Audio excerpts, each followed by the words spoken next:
Boa noite. A graça e a paz do nosso Senhor sobre a vida de cada um de vocês. Deus é bom. Mesmo quando a coisa está feia, Deus continua sendo bom. Mesmo quando Ele não está fazendo o que a gente quer, Ele é bom. Já pensou nisso? Amém? E Deus é bom. Deus é tão bom que não dá o que a gente quer, não faz o que a gente muitas vezes gostaria e não atende 99% dos nossos pedidos. E Ele continua sendo bom. A gente precisa, sabe, a nossa jornada, toda a nossa jornada deve ser uma jornada de amadurecimento, mas uma jornada de amadurecimento com entendimento. Deus nos chama para um culto com entendimento, um culto racional. Ele não quer nossa religiosidade, Ele não quer nossas práticas religiosas, e nem o que achamos ou pensamos. Ele quer transformar o nosso entendimento, nos conduzir nessa jornada, na jornada de crescimento, amadurecimento, para que todos nós sejamos a imagem de seu Filho. Que a gente revele o Filho através das nossas palavras, através das nossas ações, das nossas reações. E é isso que a gente precisa entender, que é isso que Deus quer. Não quer nenhuma outra coisa. Que a gente cresça, amadureça, que a gente entenda a vontade dEle e, principalmente, que a gente seja o verdadeiro imitador de Cristo. O resto é penduricalho, o resto são coisas que podemos ou não podemos fazer. Um gosta de fazer, faça, o outro não gosta de fazer, não faça, não tem problema nenhum. Mas o que Jesus ensinou, isso é importante. E a gente precisa entender, até reforçando, e porque eu estou continuando aquilo que o Ari comentou a semana passada, e ele falou de um aspecto muito importante, essência. A gente muitas vezes acha que o Evangelho se trata de obedecer mandamentos. Eu posso fazer isso, não posso fazer aquilo, tenho que fazer isso, não posso fazer aquilo. O Evangelho não é isso. O Evangelho é a tradução de uma natureza, a expressão de uma natureza, da essência de quem nós somos. E é isso que a gente precisa entender. Isso precisa estar muito claro. Quem nós somos em Deus, qual o propósito que Deus estabeleceu para nós, qual é a sua vontade, seu querer, o que Ele nos chamou e nos criou. E mais, que Cristo veio, com a obra de Cristo que faz, para que a gente possa, de fato, crescer, amadurecer e fazer a vontade do Pai. Até o que a gente precisa entender não é uma questão de que eu não vou pecar, não vou errar. Porque João fala sobre isso. A carta de João, ele diz, olha, aquele que diz que não peca é mentiroso. Então eu preciso ter isso claro. Mas eu não posso negar a minha essência de quem eu sou. E isso é fundamental. Então eu tenho que revelar a natureza que eu recebi de Deus. Se eu recebi de Deus, se de fato eu creio nas Escrituras. Por isso a nossa vida ela deve ser pautada em conhecer as Escrituras, conhecer a palavra de Deus. Você já leu as Escrituras de forma metódica? Estou falando de abrir e ler lá um versículo, um capítulo, um livro ou uma carta de Paulo. Não, não é isso que eu estou falando.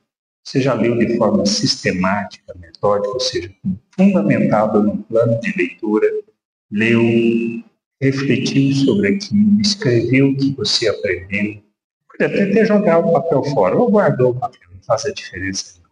Mas esse ato de você ler metodicamente e de forma sistemática, que vai te levar ao verdadeiro amadurecimento, à verdadeira expressão daquilo que Deus quer para nós. Isso feito com um coração desejoso de conhecer, de querer conhecer a vontade de Deus. E entendendo que nós somos chamados à perfeição. Segundo o que está na carta de Tiago, ele fala muito sobre ser perfeito. Mas a gente precisa entender, não é aquele cara que não erra.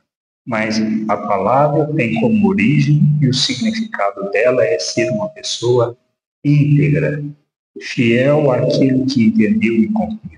Amém? Então, tudo deve ser fundamentado. Então, quando eu estiver fazendo as coisas no dia a dia, nossos relacionamentos. Lembre disso. Estamos aqui para revelar a glória de Deus, para glorificar a Deus. Amém? Por isso, a gente muitas vezes, o que a gente espera, o que a gente quer de Deus. Vocês já ouviram falar da palavra teofania? Teofania quer dizer simplesmente uma coisa. É aquela situação, aquele poder manifesto, milagroso, da presença de Deus, que é o caso de Moisés, por exemplo, quando viu a sarça lá e Deus fala com ele. Em outras situações, anjos apareceu para as pessoas, anjo apareceu para Maria. Então, esses atos milagrosos. Mas a gente pensa e vê aquilo, por exemplo, aquele ato de quando Deus está conduzindo a nação de Israel pelo deserto, que tinha a nuvem, tinha aquela coluna de fogo, todo aquele povo, viram tudo isso. Isso é algo talvez extraordinário, que muitas vezes a gente quer que Deus apareça para a gente, e que depois que Deus aparecer, minha vida vai mudar. Vai? Não, não vai. Judas andou com Jesus 3 anos. Ele não se converteu. E assim a gente vê outras pessoas. Muitos que acompanharam Paulo o abandonaram. De andar e ajudar, e foram muito úteis no ministério. Mas eles se converteram? Não, eles não entenderam. E isso é o segredo, e esse é o aspecto importante. Eu estou entendendo o que Deus quer e o que eu preciso fazer, ou eu estou sendo só religioso? Então pare para pensar sobre isso. Você quer conhecer Deus? Deseja ardentemente conhecer Deus? Compreender a sua vontade, andar e viver na sua vontade? Se sim, peça isso, peça para Ele te guiar nessa jornada e Ele vai te conduzir. Por isso a gente precisa ter todo esse entendimento. O assunto de hoje a gente vai falar das obras da carne, fruto do Espírito, ou os frutos da carne, frutos da natureza humana, os valores da natureza humana, os valores deste mundo, as coisas desta vida. A gente está falando, bem dizer, da mesma coisa. Se a gente fala dos valores eternos, das virtudes de Deus, a gente também está falando daquilo que é eterno, daquilo que é fruto do Espírito, que nós temos que revelar. Mas o que a gente precisa entender, eu queria começar a leitura, esse foi o estudo da semana, mas eu queria começar a leitura lá com Mateus 12, 33 até o 35. Abra a tua Bíblia, lá em Mateus 12, 33 a 35. Eu vou ler na nova versão, na Nova Almeida atualizada. Diz assim: tornem a árvore boa e o seu fruto será bom, ou tornem a árvore má e o seu fruto será mau. Porque pelo fruto se conhece a árvore. Raça de víboras, como vocês podem falar coisas boas sendo maus? Porque a boca fala do que está cheio o coração. A pessoa boa tira do tesouro tira do tesouro bom coisas boas, mas a pessoa má do mau tesouro tira coisas más. O que ele está falando? Jesus está falando sobre o quê? Sobre natureza, sobre a árvore. Uma árvore boa produz bons frutos, uma árvore que não é boa produz maus frutos. A gente conhece a natureza de uma árvore pelo fruto que ela produz. Assim somos nós. Que frutos temos produzido? E quando a gente fala de fruto, do que nós estamos falando? Das nossas ações, das nossas reações, nas nossas relações. Ou seja, como eu me relaciono com as pessoas? Como eu relaciono com minha esposa, com meu marido, com os meus filhos, com meus pais?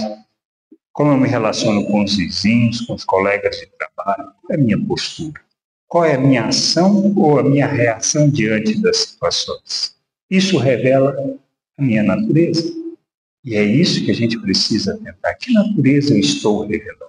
Paulo, escrevendo aos Coríntios, fala sobre essa questão de que nós somos cartas vivas, somos o bom perfume de Cristo. As minhas atitudes, ou seja, nas relações, eu sou carta viva, eu revelo Cristo, ou na realidade eu estou revelando simplesmente a natureza humana? Natureza. Que natureza eu revelo? Nós conhecendo a obra redentora de Cristo, nós conhecendo o que Ele fez, compreendendo o que Ele fez, que Ele veio justamente para nos salvar, para nos resgatar, Ele não veio para nos condenar, Ele veio para nos salvar. Ele veio para nos reconciliar com o Pai. Na sua obra nós temos a redenção, ou seja, na morte nós tivemos o perdão, alcançamos ou recebemos o perdão. Na ressurreição, a nossa justificação. Somos colocados na presença de Deus, apresentados pela obra dele de forma santa, inculpável e irrepreensível. Ele nos justificou, fez de nós um novo ser, uma nova criatura, um ser espiritual. Nascemos de novo. Quando eu me submeti a Cristo, para que Ele seja o Senhor e Salvador da minha vida. Consciente e crendo que a minha salvação é pela graça, não é mérito meu, não fiz nada para receber isso, nem tenho condições de fazer qualquer coisa para receber isso de Deus, ou qualquer outra coisa. Reconheço a minha miserabilidade diante de Deus, a minha incapacidade de fazer qualquer coisa boa, mas eu tenho uma certeza. Aquilo que Ele falou, que Ele fez um novo ser, uma nova criatura, eu creio nisso. Bom, eu creio nisso. E aí? O que eu faço com isso? Aí nós precisamos entender a razão da existência da igreja. Por que Deus constituiu essa família? Por que Ele nos insere na família? Porque é através da igreja, da família de Deus, do povo de Deus, que a multiforme sabedoria de Deus é revelada, manifesta a todo principado e potestade. A igreja é para a expressão da glória de Deus neste mundo. É para revelar o nosso Deus. E nós, como membros deste corpo, temos como fundamento, princípio, entendendo esta obra de Deus redentora, caminhar para a santificação. Em direção à santificação, porque cientes disso, entendendo que essa é a obra de Deus, eu preciso abandonar as obras das trevas e me revestir daquilo que sejam as obras de Cristo, caminhando para a maturidade, para revelar Cristo neste mundo. E eu fazendo isso, vou viver as relações segundo aquilo que seja a vontade de Deus. Por isso o compromisso é pessoal e nós expressaremos esse compromisso pessoal com Deus no coletivo, na família, no povo de Deus. E é isso que eu preciso entender. Por isso, a natureza, eu entender a natureza que eu recebi, a natureza que eu tenho é fundamental. Porque é isso que vai dar direção na minha vida, para onde eu vou caminhar e o que é importante, o que é o tesouro importante que eu devo buscar. Por isso, quando lá em Filipenses, primeiro em João 8,44, Jesus conversando com os religiosos, ele diz assim, João 8,44, vocês são do diabo, que é o pai de vocês e querem satisfazer os desejos dele. Ele foi assassino desde o princípio e jamais se firmou na verdade, porque nele não há verdade. Quando ele profere mentira, fala do que lhe é próprio, porque é mentiroso, é pai da mentira. Então, quando é que nós conhecemos os filhos do diabo? Por aquilo que nós expressamos. Que obras nós expressamos, que frutos manifestamos. São as coisas da carne, da natureza humana, que nós vamos ler sobre isso, ou são as coisas de Deus? Porque o Filho de Deus, lá em Filipenses 2, 12 a 15, 2, 12 a 15, Paulo fala, assim, meus amados, como vocês sempre obedeceram, não só na minha presença, porém muito mais agora na minha ausência. Desenvolvam a sua salvação com temor e tremor, porque Deus é quem efetua em vocês tanto querer como realizar, segundo a sua boa vontade. Façam tudo sem murmuração, sem discussão, para que sejam irrepreensíveis e puros, filhos de Deus, inculpáveis no meio de uma geração pervertida e corrupta, na qual vocês brilham como luzeiros no mundo. Como a gente deve fazer? Desenvolver a nossa salvação com temor e tremor. Então, eu entendendo a natureza que eu tenho, entendendo quem eu sou diante de Deus, compreendendo a obra que Ele realizou, qual é a minha caminhada? A santificação. Porque se não houver santificação, ninguém vai ver Deus. E o propósito da nossa vida é que vejam Deus através das nossas vidas. Como imitadores de Cristo, nós apresentamos Cristo como uma carta viva, como seu bom perfume. E a igreja tem a responsabilidade de manifestar a multiforme sabedoria de Deus para todo principado e potestade. Se eu não cumpro com o meu papel, com a minha função, com a minha responsabilidade diante do compromisso que eu assumi com Deus, o que vai acontecer? Nada. A salvação pela graça teve algum significado para mim? Não. Possa ser até religioso, mas ela não teve nenhum significado. A graça não teve, a obra de Cristo não teve. Por quê? Porque eu não estou caminhando dentro do entendimento que Deus me chama para caminhar. Só isso? Natureza? Eu preciso revelar a natureza. E é eu entendendo, quando eu falo entendendo isso, compreendendo e aceitando por fé, vai ser algo natural, algo normal.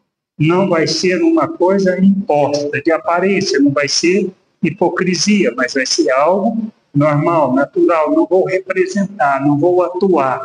Eu vou simplesmente caminhar para isso porque eu entendo o que Deus fez em meu favor. Como está lá na carta, na segunda carta de Pedro, que fala que nós somos capacitados, que recebemos tudo e que nós somos capacitados para rejeitar as paixões humanas. Então, cientes disso, crendo nessa palavra, eu vou fazer a caminhada que Deus me chama para fazer. Isso quer dizer que eu não vou pisar na bola? Não quer dizer que eu não vou pisar na bola. Mas se você ler a sequência daquilo que Pedro está escrevendo, o propósito é não tropeçar em tempo algum. Então eu preciso crescer para não tropeçar, ou tropeçar o mínimo possível. Então, aí a gente entra no texto da semana, do estudo da semana, que está lá em Gálatas 5. Eu queria ler o versículo 13 com vocês. Diz assim: porque vocês, irmãos, foram chamados à liberdade, mas não usem a liberdade para dar ocasião à carne, pelo contrário, sejam servos uns dos outros pelo amor. Então, nós fomos chamados à liberdade, mas essa liberdade que eu tenho não é para dar ocasião à carne. Dar ocasião à carne é para atender os meus desejos, meus sentimentos, a minha vontade, o meu querer. Não é para satisfazer isso. É como está lá em Romanos. Diante da graça, essa graça maravilhosa que recebemos, quer dizer que eu posso continuar pecando? Paulo escreve, de jeito nenhum. Como eu vou pecar? Se do pecado eu já fui liberto. Então esse é o entendimento. Eu fui chamado à liberdade, mas essa liberdade que eu tenho não é para fazer o que eu quero. É para fazer com entendimento e discernimento aquilo que Deus me chama para fazer.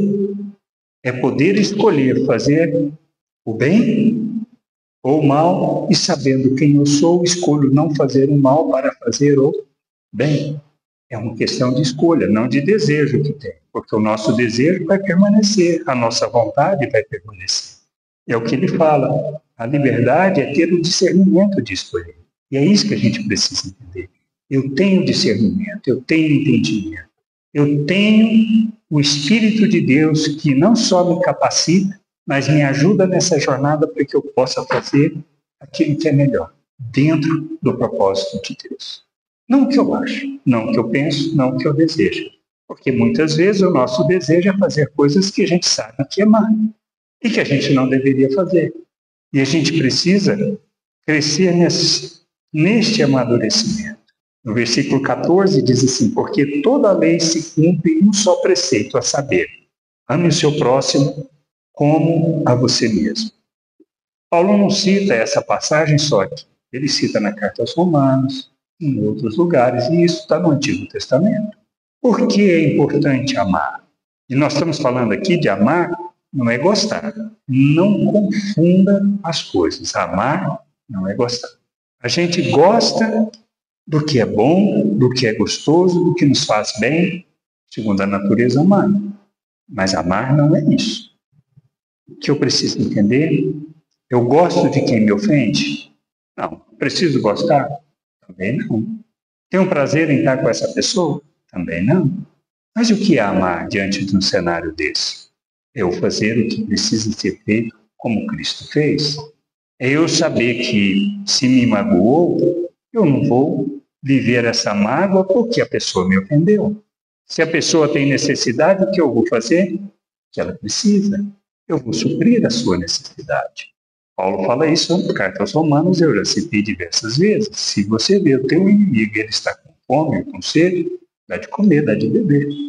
Porque fazendo isso, você vai amontoar brasas vivas sobre a cabeça dele. Isso vai levar ele a talvez a mudar a sua atitude e ver Deus de fato em nós.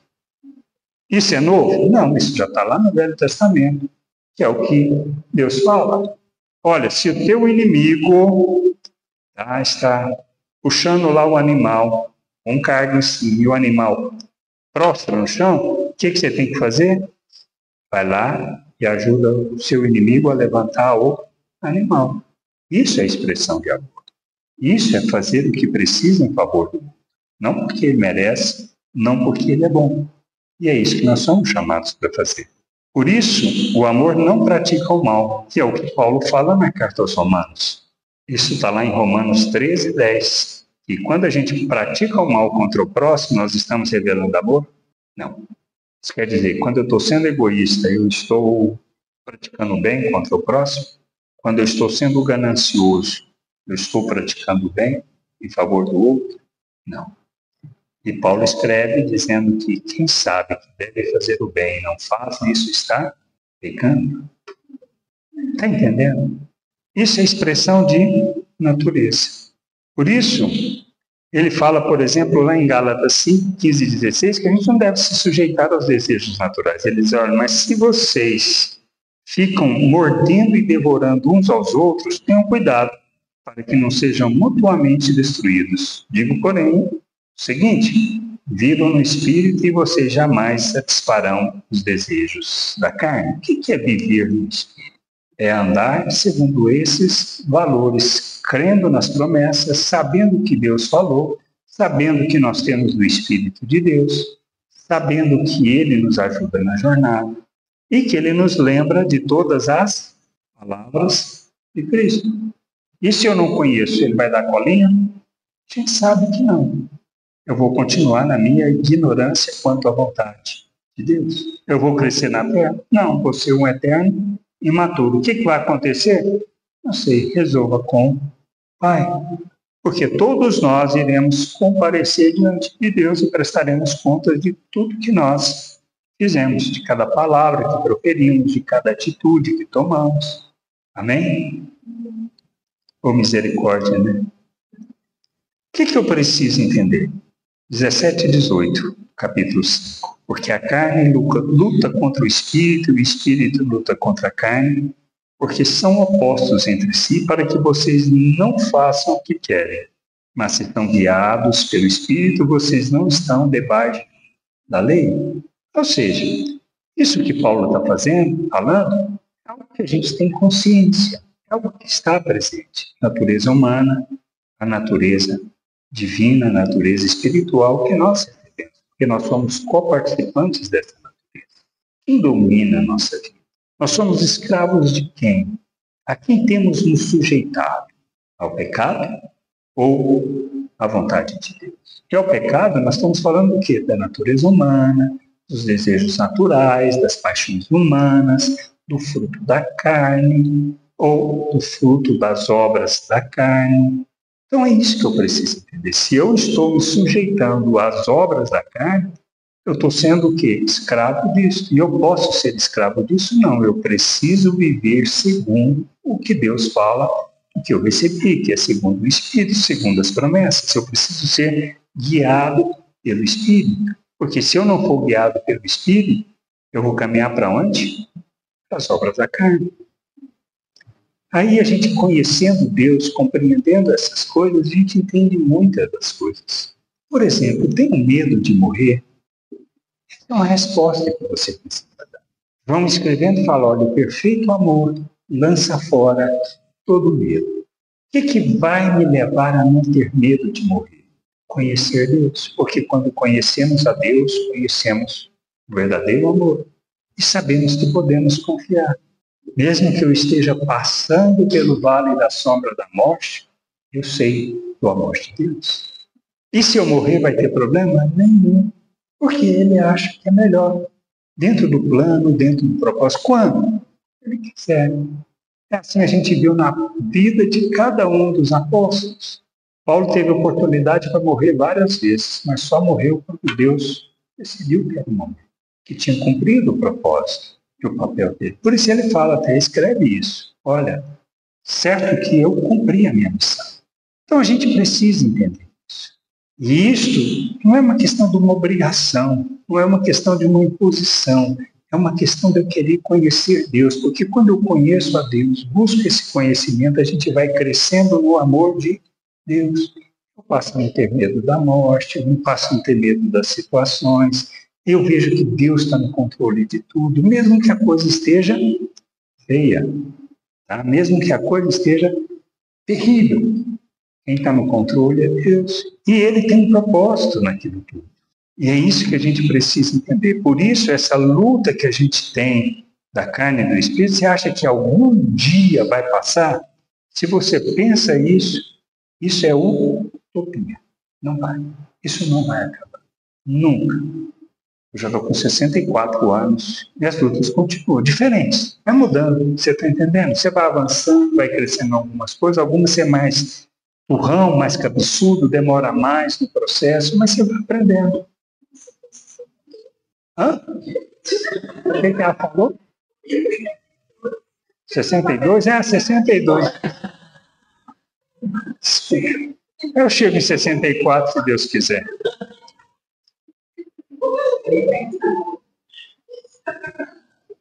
Para vocês verem como é que eu guardo a idade, né? Eu esqueço a idade que eu tenho. Hã? Não, não preocupa com isso de jeito nenhum. Aí se você pesa, vai lá na balança, faz aquelas como é que chama aquilo? O quê? Bioimpedância, aí a balança fala assim que você tem 67 anos de idade. Você ficar preocupado, fala, tem que melhorar a saúde, porque senão não vai longe, né? Mas é só isso, e a gente tenta melhorar a saúde. Comer coisa que é boa, que é ruim, a gente fala assim, olha, alface poderia ter gosto de bacon, de picanha, não seria brócolis também podia, mas não tem. Agora, como é que a gente come esses trem? A gente tem que aprender. Mas é bom? Não é não. A gente dá um jeitinho. Aí para o bacon ficar, para o brócolis ficar bom, o que a gente faz? Põe bacon no meio. Aí fica ótimo, fica gostoso. Então, alface, você vai lá para ficar gostoso, o que você faz? Você põe bastante sal, limão e põe assim um pouco de óleo quente, que ele dá aquela queimada, mas fica bom demais. E se for banha, melhor ainda. Não é? Fala que não é, e a gente vai, mas aí a gente pensa assim, eu tenho que cuidar do corpo, aí você começa a controlar mais. Vocês acreditam que eu estou até tomando chá de louro, porque fala que é bom para digestão, enfrentando a vida inteira olhando aquilo, falando, não tem coragem de tomar isso. Estou tomando, só que está dando um problema, está dando uma fome danada, ainda tem que controlar a fome. Amém, Deus é bom. Aí a gente entra na carne. As obras da carne, diz assim, olha, as obras da carne são conhecidas e são imoralidade sexual, impureza, libertinagem, idolatria, feitiçaria, inimizades, rixas, ciúmes, iras, discórdias, divisões, facções, invejas, bebedeiras, orgias e coisas semelhantes a essa. Declaro a vocês, como já os preveni, os que praticam tais coisas não herdarão o reino de Deus. Isso faz parte da minha vida? E não, né? Nós é santo, não é assim que a gente fala, a gente é santo, não pratica nada disso, isso não faz parte da nossa vida. O que quer dizer com isso? A gente precisa refletir como é que essas minhas relações estão fundamentadas. E a gente começa a pensar, se você começar a sentar e pensar assim, como é que foi o meu dia hoje? O quanto eu fiz o que não devia ter feito? Aí você começa a pensar, poxa, Senhor, Deus é tão bom, fez tanta coisa, eu não posso continuar. Não por minha causa, por causa dele. Eu digo que eu o amo, eu digo que eu sou expressão dele. Então, o que eu tenho que fazer? Eu preciso mudar. Comece a fazer isso que você vai ver que a coisa fica pior do que você imagina.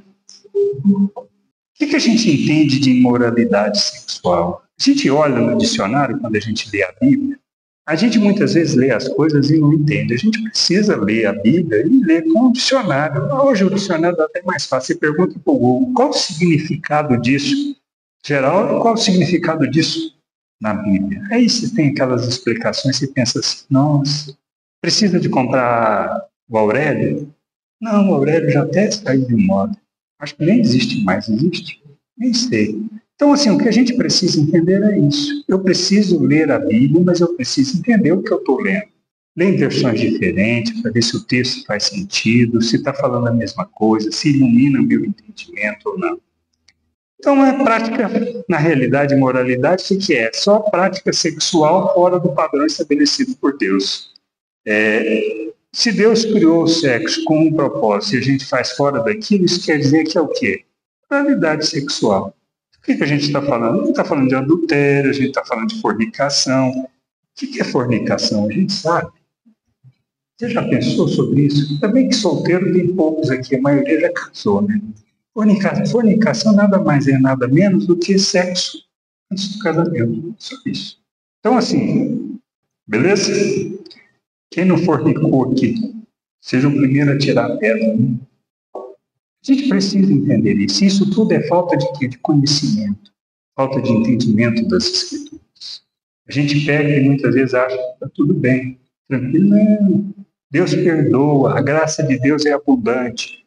Será? Será que entendemos a graça de Deus de fato?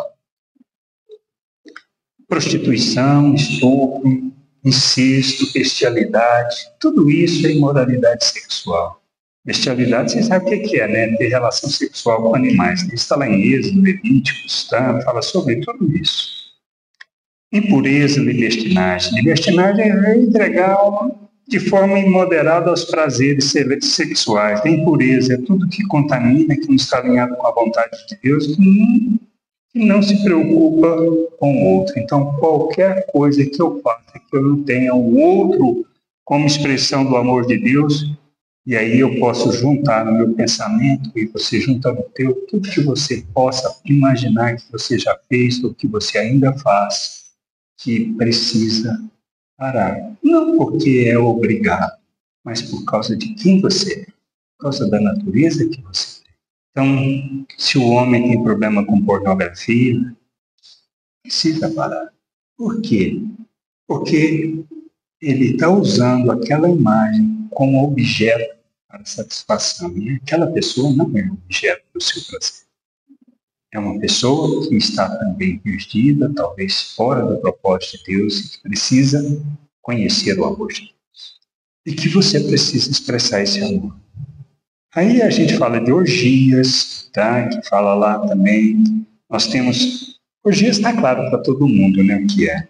Idolatria, que não se trata somente, por exemplo, de imagem, mas qualquer coisa que eu coloco na frente de Deus, que eu tenho como prioridade, além de Deus, que é o meu foco da minha atenção. Ou seja, pode ser um emprego, pode ser uma pessoa, pode ser um carro, pode ser o que for. Se aquilo é a prioridade, está além, acima de qualquer coisa, acima de Deus, é idolatria. A gente pode tentar dar mais ou menos assim, uma aliviada na coisa, não vai resolver não, tá? É obra da carne, e os que praticam tais coisas, ou insistem em praticar, porque é isso que João escreve. A questão do pecado não é eu pecar, mas eu insistir na prática do pecado. Permanecer, isso revela que eu sou escravo do pecado. Feitiçaria, inimizades, ou seja, na realidade, inimizade é quando eu quero o mal do outro.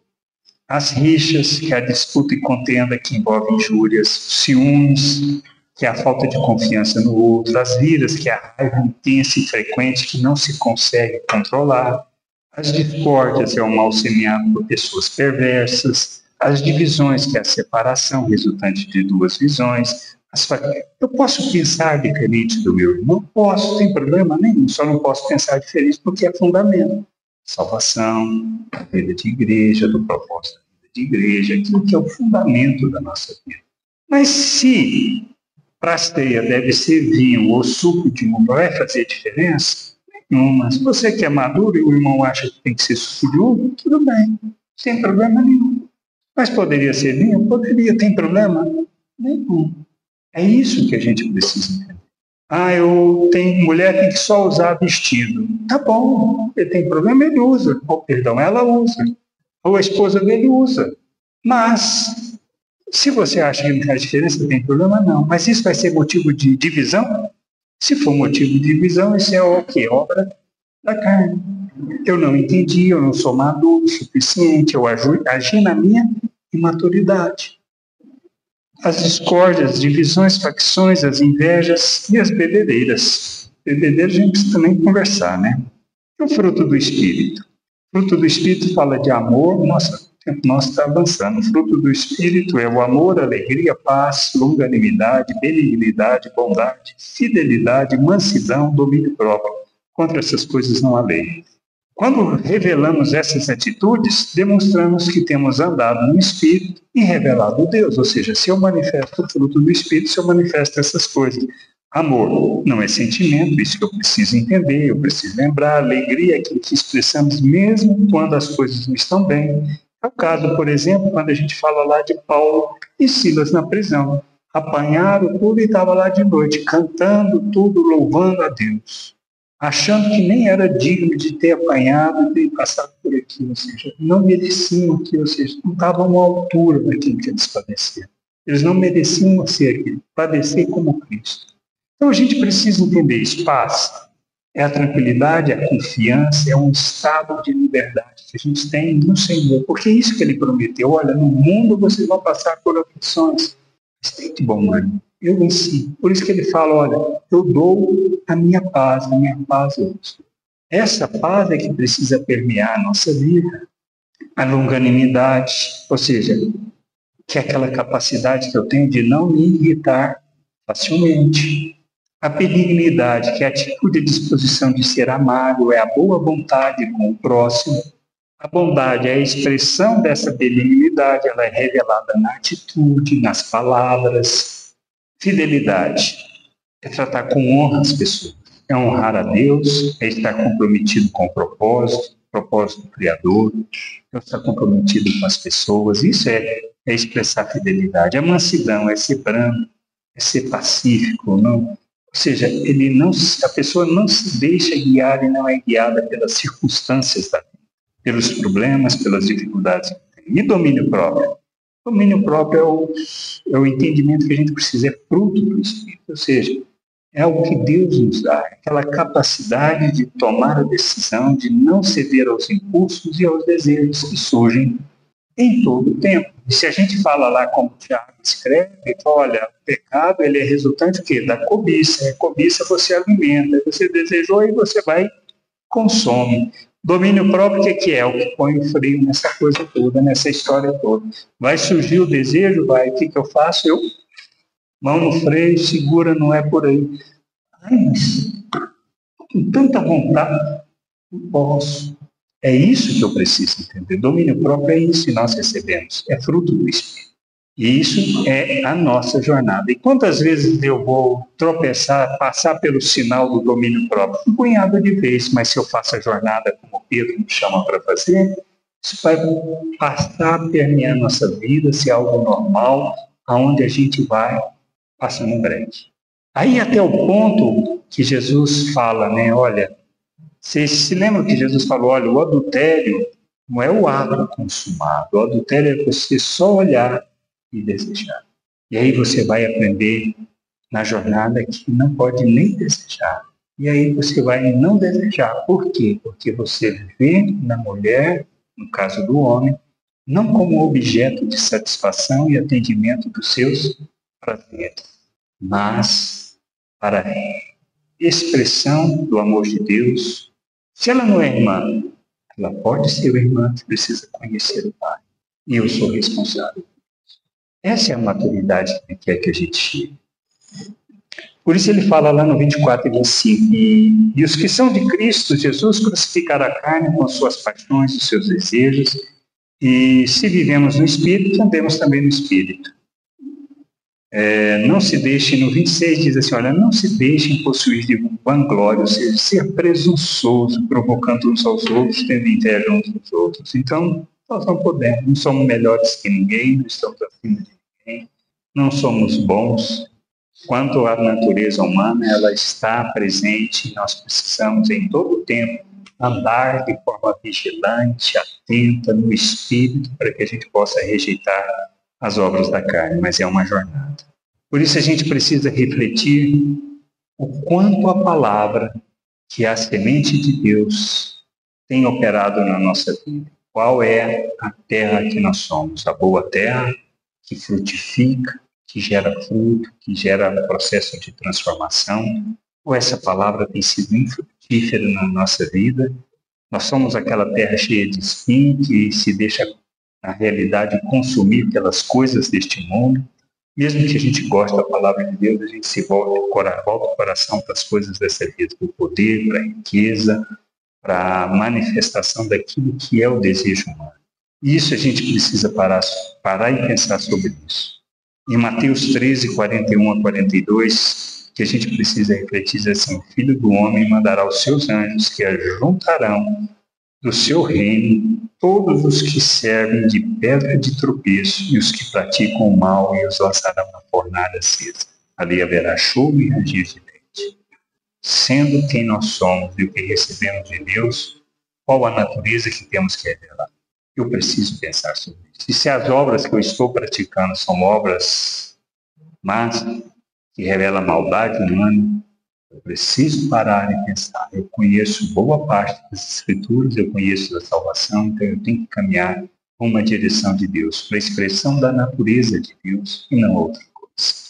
Que a gente possa ter esse entendimento, compreender essas coisas e caminhar para a maturidade. Amém? Vocês vão tocar? Pode subir, eu vou fazer a oração. Feche os teus olhos, reflita sobre isso, pense sobre isso e se comprometa com Deus, antes de mais nada, com Ele, em conhecer e compreender a sua vontade. Feche os teus olhos, vamos ter uma palavra de oração. Senhor, nós agradecemos por esse dia, agradecemos por esse tempo aqui junto. Dê-nos sabedoria, dê-nos da tua graça, entendimento, ilumina o nosso entendimento, para que a gente possa andar de forma compromissada com o Senhor, com sua vontade e seu querer. Se conosco, guia-nos e conduza-nos em toda sabedoria e entendimento.